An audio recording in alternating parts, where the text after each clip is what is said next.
Global. Give you an idea who we have in the room with us here today. Fernando is the Grammy Award-winning producer of Lady Gaga's first 2 albums. And has worked with practically every artist that you ever heard of in the last 20 years. Now that may sound unbelievable because he looks so young, He's only 12. He's only 12, but he's in the womb. Dr. Marwan is a very close friend of mine. For many years, he founded the Future Blockchain Summit back in 2018. And I've been looking after that conference since 2019. Ahmed Bin Sulayem has done so much for this country. The companies that he represents and that he has brought into the UAE surpasses what many nations in GDP. How many companies do you have at DMCC today? Over 23,000. Try to put your head around 23,000 companies. What is so astonishing with DMCC, it stands for Dubai Multi-Commodity Center. It is the center for commodities trading, gold, diamonds, coffee, grains. And this man has the vision to bring in blockchain and crypto to Dubai. And it has totally changed the dynamics of this region. And everyone is following now the lead of Ahmed Bin Sulayem. OG Arabian Prince, he is the founding member of N.W.A. and the co-producer of the album Straight Outta Compton together with Dr. If it hadn't been for this man, we would not have gangster rap as we know it today. In fact, if Straight Outta Compton came out today, nearly 30 years, is it 30 years ago now? Yeah. If it came out today, I'd be in prison. It would. Just saying. It would still sound as fresh as it did 30 years ago. I mean, it didn't just coin and invent gangster rap. It is the mold that as we know today, what is gangster rap. And I just want to tell you how magical this moment is to be bringing together Fernando, Dr. Marwan, Ahmed, and OG Arabian Prince. We met Ahmed 2 days ago. DMCC has been the main partner of the Future Blockchain Summit for the last 2 years, but I met Ahmed for the first time face-to-face 2 nights ago, introducing him to OG Arabian Prince. And I was so happy to see that you're a fan of his. Well, when he said co-founder of N.W.A, I thought it was some catchy thing, crypto-related, NF something, NFT. And I laughed. I said, what, N.W.A, the hip-hop? Yes. No. He goes, yes. And he shows me, that's me on the picture. So, I didn't let him go. I'm like, you're doing a tour after this. And as we walked, I played the music while next to him. I'm like, I have to. I mean, I still don't believe I'm sitting next to you, bro. Neither do I. But we have something in common that most people don't know, and that's Kobe Bryant. Yes. Yes. So this is my man right here. So 2 nights ago, we meet up, and I invite you for this evening. And as we're heading out from the hotel, we run into Dr. Marwan, my closest confidant and partner in blockchain here in Dubai. We speak almost weekly. And this man is so busy and so important that I hadn't even mentioned this evening to Dr. Marwan. And I say, we're heading to the Capital Club. And he says, I'm coming along. So this wasn't even planned. I asked around about your history, and what I hear is you were not risk adverse, right? No. And so, but that's if you see in the West, when in Silicon Valley, that's celebrated, right? Not here. Yeah. I was seen as reckless. Reckless, right? Also, I think I was allowed to move with DMCC and engage, etc., because nobody wanted to touch a commodities initiative in the UAE. There were talks within the Arab world, but nothing follows through. But look, I connected with the diamond industry, the Indian community, the Lebanese community, the Belgian community, the Jewish community, US, you name it, and the African community. And I stayed in touch with them. Some of the contacts I have in the jewelry and diamond and gold business are from 23 years ago, 20 years ago. I'm dealing now with their kids. And I think there's a case where the grandkids now, I'm seeing them in the business. And by the time I see the fourth generation, I'm going to take a sabbatical because it's hitting me now. That's the impact you want. That's legacy impact, and that is the true. So that should be celebrated, but it's not. I think the knowledge transfer is where we have a rub, right? If you were able to showcase how much creative destruction it takes, and we talked about this, how you're raising your children, it's creative destruction. That's how you get to innovation. That's one of the key points. And that's what we realized, and that's what we should share. We'll get back to knowledge transfer, but please share how you've implemented this in your family and your kids, which is really fascinating. First of all, I just want to applaud the man sitting next to me here. He gave me the first crypto license in the UAE. He actually gave me my Which first year? OTC. Which year? Please say the year. 2018, I think it was, 18, right? okay. Yeah, 2018. And before that, years ago, like 4 years before that, I got my first ever license. I actually convinced not only my kids but also my wife to jump into entrepreneurship by herself. So the first license I got was actually for a crypto ATM.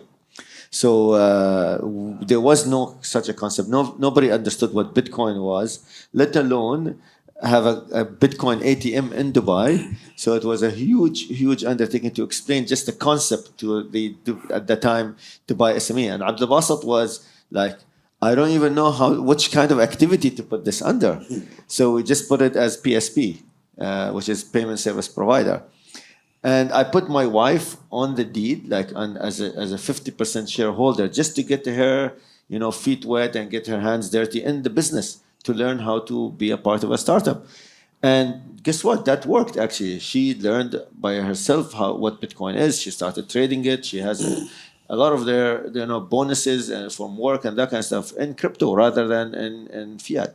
So that, for me, is getting people to try something rather than actually teaching people theory is what actually inspires them to learn more. It gets their test buds going. I just can't help but, reflecting on how the three of you have the same skill sets. You could be a record producer, bringing together all these disparate, crazy people together that nobody assumes would have the opportunity to bring them here in Dubai, and seeing the opportunities. And you, Fernando, taking on Lady Gaga with Jimmy Iovine that nobody believed in at the time, and creating her first two albums, Fame Monster and Born This Way.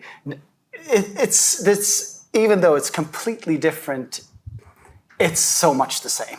Yeah, and equally, like where that origin is, right? So if we don't have the knowledge transfer, the source, right, passed on to the next generation by being creative and destructive, right, by really breaking the norms to create and advent the future, right? Because trauma is growth, right, and we must traumatize, to create some sort of growth and stimulate. And the question comes down to, much like your 8-year-old, is it? Yes. 8-year-old had his first exit. Yes. For his first company, right? Clover was my daughter's first business. So she did it with her sisters, and I actually recorded them on my phone as well. So they were basically selling candy in parties. That's their business. So that's the key. So knowledge transfer, right? So let's talk about creativity for a second, why that matters, right? How do you see, you take over on this end, creativity, we see it. You traditionally, you think you create music and then you end up doing for the rest of your life. No, actually, the musician is hyper creative, so he's already trained automatically by default to think multidisciplinary like you. Like, you're a producer. You actually produce new companies and new opportunities. And talk about your daily life now. What is your life like? Yeah, I'm more of a technologist, and the funniest thing is I stumbled into technology. I remember, I'm not sure if they ever had Toys R Us here, the store where you buy toys. I bought a computer. And you guys are not old enough to know what it was. I bought a Commodore VIC-20. I remember. Yeah. I'm not that young. And so I bought this computer, and I bought it to kind of mess around with music a little bit. And I got so entrenched in it, I'm like, I need a bigger computer. So I went back to Toys R Us, and I bought what I thought was a Commodore 64 computer. And I'm not a thief, but they accidentally gave me the wrong computer, because the Commodore 64 was only like this big, and they rolled out a box that was like this big. And I'm like looking at the box, and I'm like, and it said Commodore Colt computer on it. I'm like, well, I guess that's what I'm taking home. And I got it home and found out it was an IBM computer. So DOS. So I was like, what is this? And I learned how to code at 16, 17 years old and started coding music. But then I found out, oh, I can make animation with this. I can do video games with this. And that's how I got into technology at 16 or 17 years old. And, you know, it just spiraled from me doing music to doing animation, working on, you know, the first series of the Power Rangers and Silver Surfer and Addams Family and Casper. And while I was working on the animation stuff, we went to Fox to have a meeting, and I found out Fox started a video game company. And then I wanted to do that. So I started doing video games. And now, like we mentioned, you know, creativity, it just takes you through so many different doors. And as long as the door opens, you just walk through. So you just articulated that it is a skill that you honed in over time, right? And so that's critical. So as we think about, you mentioned this great example about knowledge transfer earlier in our conversation. How do you take a community that hasn't had 100 years of entertainment industry knowledge, right, and then fast track that process? Well, there's a hack to this, right? Yes, it's leapfrogging, right? Yeah. Instead of just teaching them the fundamentals, like for example in math, instead of teaching them 1 + 1, teach them how to do that on a calculator. Not learn how to do the fundamental knowledge, but give them the tools of today. So you're leapfrogging even learning. So if you jump that, you're actually up to speed, if not even faster than people that learned all the fundamentals. That's right, and that's what you're doing. We put out a teaser, DMCC AI Center, coming soon, and I think we have one project we're working on. We're not disclosing it. We have 12 companies, and if the guys from LA I met today registered, that'll be 13 companies just in the robotics. I have one for you as well. So 15. Okay, so 14. You remind me of like 500 startups. You have like taking a risk. You're taking the risk, right? And then that allows this removal of the barrier to entry, so people can actually have a shot at development. And AI is really critical in this point, because if you want to fast track the entrepreneurial process that the U.S. has done really well, and want to do it in a certain amount of time, we don't have the time to do that. So AI will give us that proximity and make that proximity shorter, right? And that's the hope, and that's what we're all here together to discuss, is how creativity can advent that, how this creative destruction of breaking with the traditional mold, become creative in taking advantage of this process and implementing it here, but you're taking the brunt of the risk here. So how do you scale that risk? Well, I think it has to do a little bit with my reality. I joined DMCC for work experience, 10 to 20 months. So I've been on the bonus pretty much since I moved into the Diamond Tower. So it's not like I'm being reckless, but there's a bit of, and you know, I've had some challenging situations on my personal life. So I don't feel the threats, the concerns. You know, I don't mind making a mistake. That sounds like resilience to me. That sounds like, what you've been through, the brutal trauma that allows that thicker skin to be developed so you can move forward without, who hasn't had that risk or that trauma have had. You want to talk a little bit how trauma is synthesized into growth? Yeah, definitely. Like, you know, with N.W.A, we went through so many hurdles, like with the police, with the FBI, with gangs, or just crazy people in the city that thought that we were a threat to them. Our manager ripping us off early in our career, which that was probably the greatest thing that ever happened to me. Having somebody take your money as a kid, that, you know, you earned this, you sold 1 million records and you're not getting paid for it. You never let that happen again, ever. And the first thing, you know, business, you learn business really, really well, and that helps you flourish. So, you know, that's amazing. Then you get hungry and you find that success is definitely something that feeds you, because you have one success, then you want another. You may not succeed every single time, but, you know, something that my father taught me. My father wrote over 100 books, right? He wrote over 100 books. He was the editor of multiple magazines and newspapers, and very prolific. And he just told me, he's like, I want to do this, but he said, just do it. That's the only thing he would tell me. That's the only advice he ever gave me, is just do it. Like, when somebody told me, no, do it. And that's all I do now, is like, whatever pops in my head, I just do it. And when someone asked me, like, there's a hunger here, because 5 or 6 people came to me at Jitex. I'm a singer, I'm a producer, I'm a this. How can I do that? Because I'm here and I don't have the resources here. I don't have help. What do? I'm like, do it. Just do it. You came up to me. Here's my, it locked me in. But getting to know you since over a year now and learning about your upbringing and your mother being a piano teacher, there's been so much discipline that you've been taught in your upbringing, and so much about creativity is about consistency and discipline. I want to hear what you think about that. So I'll tell you from my perspective. So I never listen to criticism. So I take it as I always take it as fuel. So when blockchain came out, and first one was Bitcoin, for example. So when Bitcoin came out, people were telling me, "Oh, it's just a fad, it's a pump and dump kind of thing. Don't get into it." And I was like, "Okay, I'll give you a wallet. I'll send you some Bitcoin." So we went on this tour actually.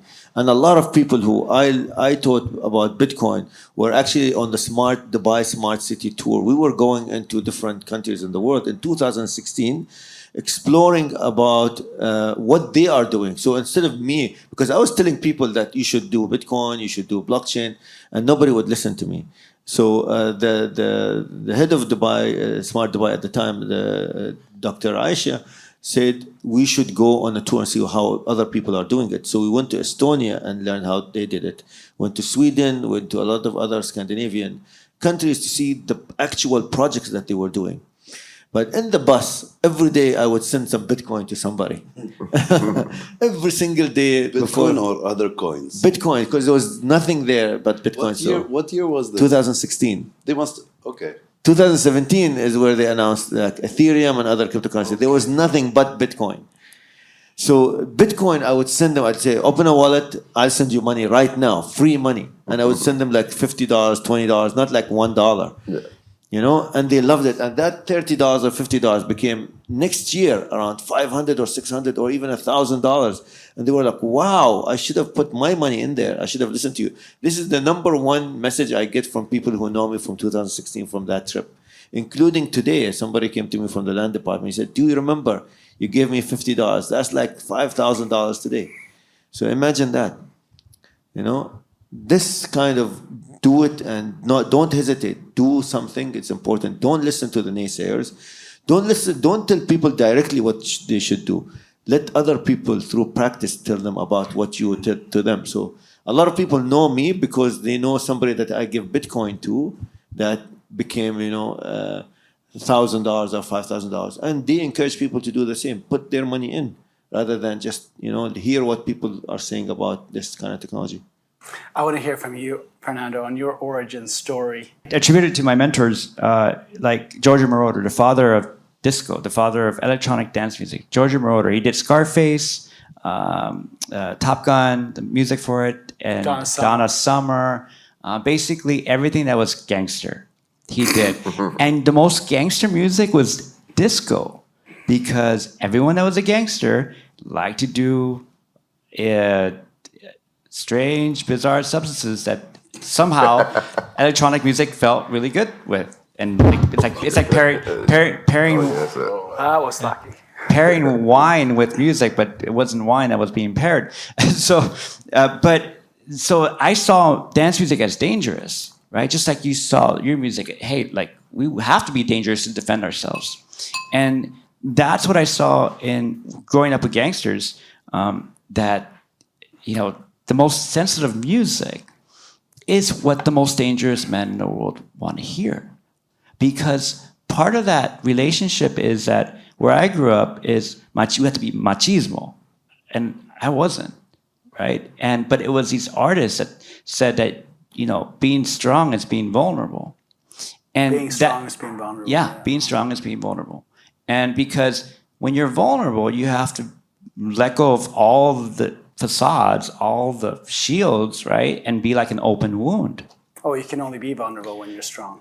And that's exactly it. So there was a misunderstanding. So breaking that norm was what these artists taught us. And then lo and behold, 20 years after doing this, that most of our artists wanted to kill themselves every time they come to the studio, right? And it's not because they were coming to the studio, but they were reminded they had to relive their childhood again, because that's not how they create. And so you do this over and over, and you create this antiquated model of creativity, right?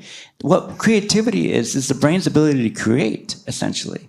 But it requires discipline, right? Because we all have ADHD. I recognize it across this place, right? And the discipline is that creativity is it's a feature, not a fault, right? We all have it. It's just some of us have it more than others, right? So it's a misunderstanding from society. And we discovered this. And we now leverage and celebrate ADHD and these neurodiversities as catalysts for creativity. You should be celebrated for taking that risk and doing so many things at once, because you place big bets and you place wide bets, but you also place intelligent bets. Because even Elon Musk has failed, I think, more than anyone else on this planet. But we do recognize his successes, and those successes are massive. But then again, pushing through failure takes resilience, and that takes discipline. It takes faith. 100%. I totally agree with that. And I think the more you are resisted, the more fuel you get for doing even more. And just one thing I keep hearing when you speak, it's vision, right? Vision and risk. Well, yeah, and the risk is Hope.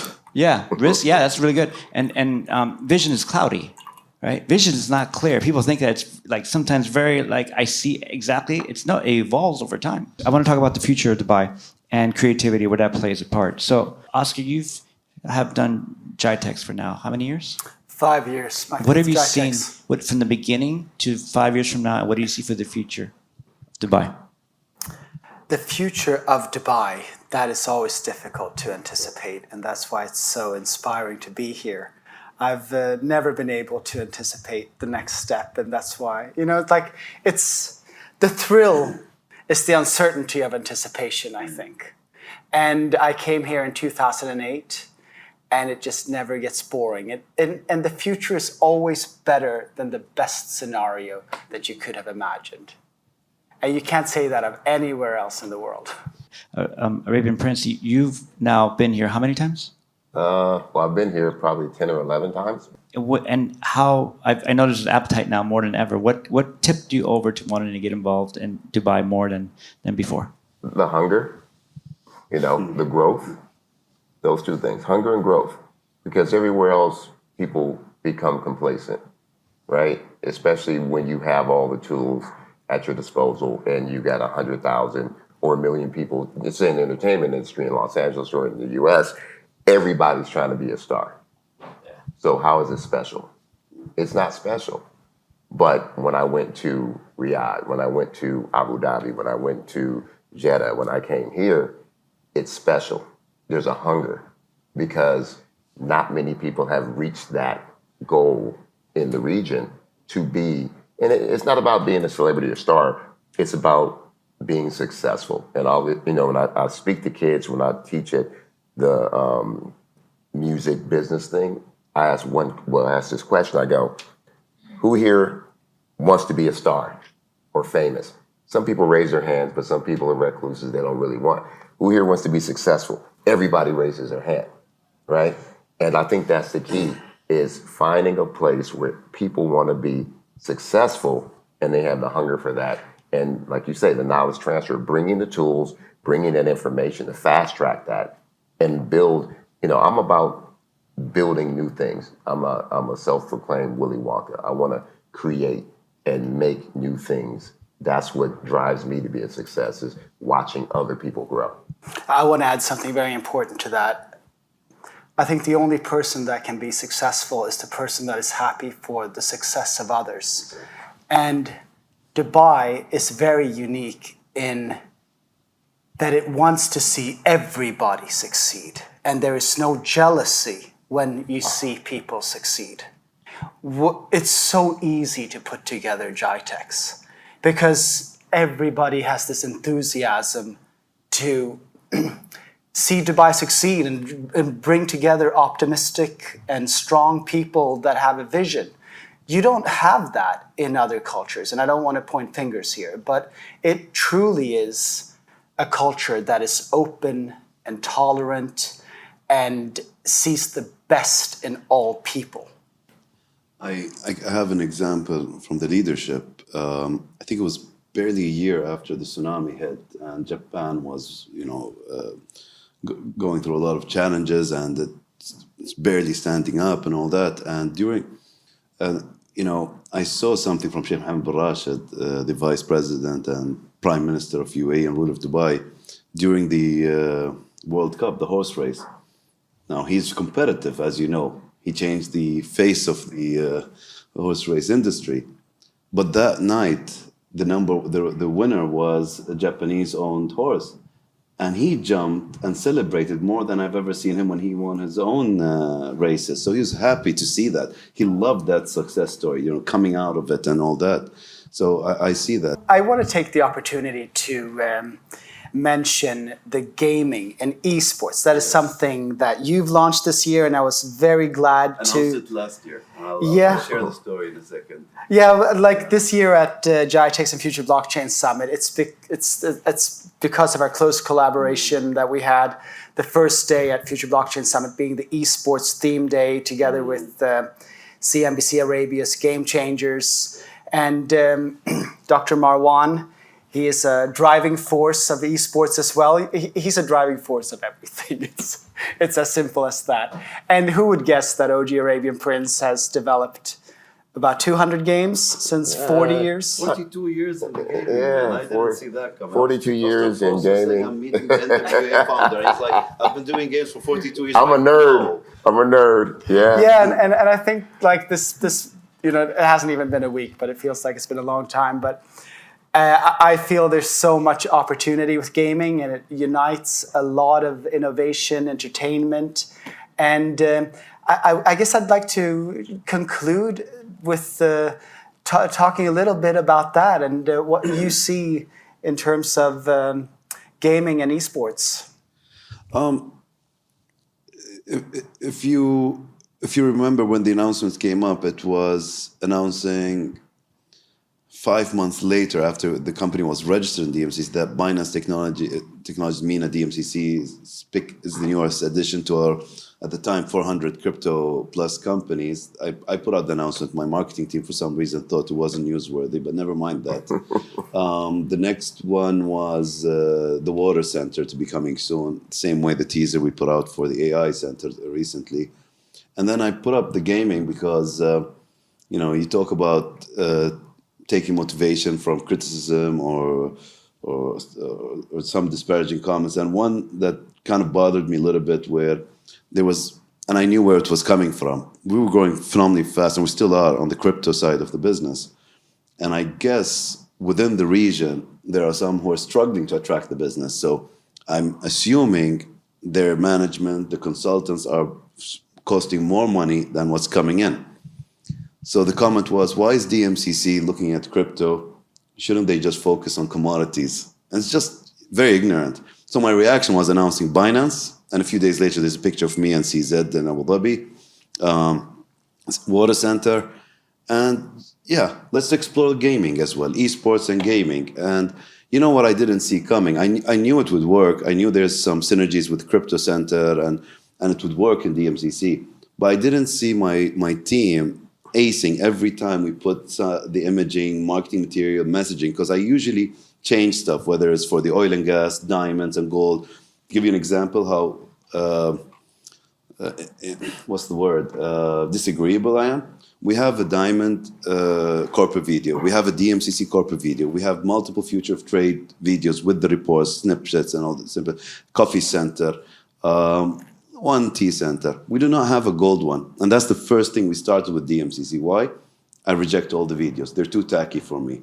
I'm going to give it one more try. So I'm this, but the gaming one, every time it comes in, I'm like, yeah, awesome. Are these guys gaming addicts? I just want to go and meet them. And it's the computer graphics people. They love it. And one thing led to the other. And we have over 100 companies.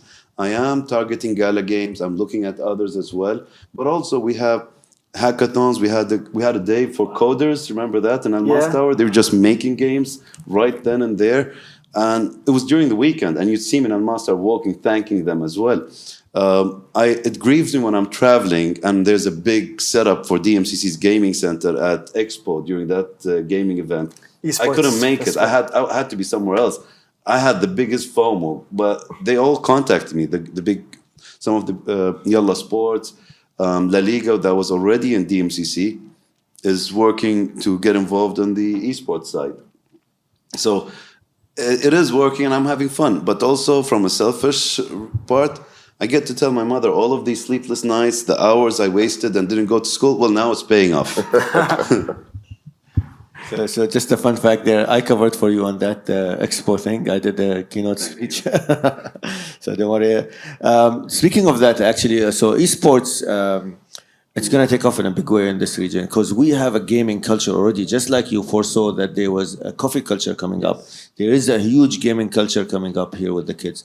All my kids play video games. The only thing that's stopping them is us as parents. But good luck. Yeah. When they get out of my house, they go to their cousin's house. Guess what they're doing? They're playing video games.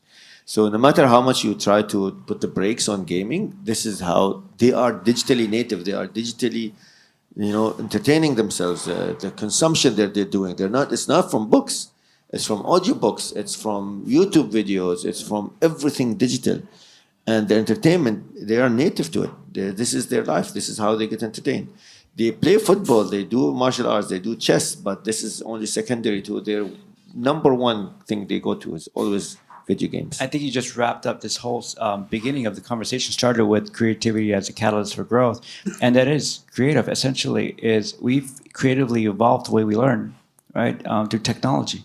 Right? And so that advent fueled creativity further, and I hope to see more creativity, this creative knowledge transfer happen, and more collaborations here to learn from each other to better unite our causes. Well, before we conclude, I'd like to hear you share your plans for the Garibay Institute for the region. Yeah, we saw a huge opportunity here as an institute. Essentially, here we have the best producers, songwriters, film directors, movie makers, and they can't survive off the traditional economic models that exist in the US, right? Can't raise any more capital for film the way you used to. So yes, AI will make it cheaper, but you still need the creative talent. You still need to survive, right? You need to seed that. So we partnered with Angel Studio. That's one of the big studios right now, most controversial, but talked about studio because they're doing actually great films that amplify and bring people together, right? And so we want to see if we can bring this project here. And that's one. But second, I think the most important is the knowledge transfer opportunity, right? So we have these creative class and experts, and they are not getting paid in the West, right? Because there's no intersect between their commodity sale, right, and receiving return for that commodity sale. But there's an opportunity to teach and collaborate, right? And so if we're looking to fuel the next generation in the MENA region, and by way of Dubai perhaps, then there might be a really strong opportunity to collaborate and co-create together to fuel the education process. Because this is one thing we have discovered as an institute, is you learn by doing, but doing with experts.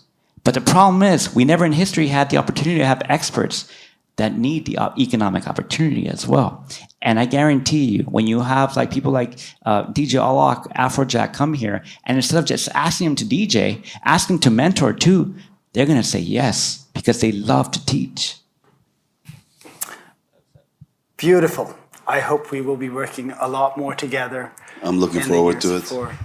Thank you for another episode of Dubai TV. Stay tuned for The Simpsons. Bye. Thank you.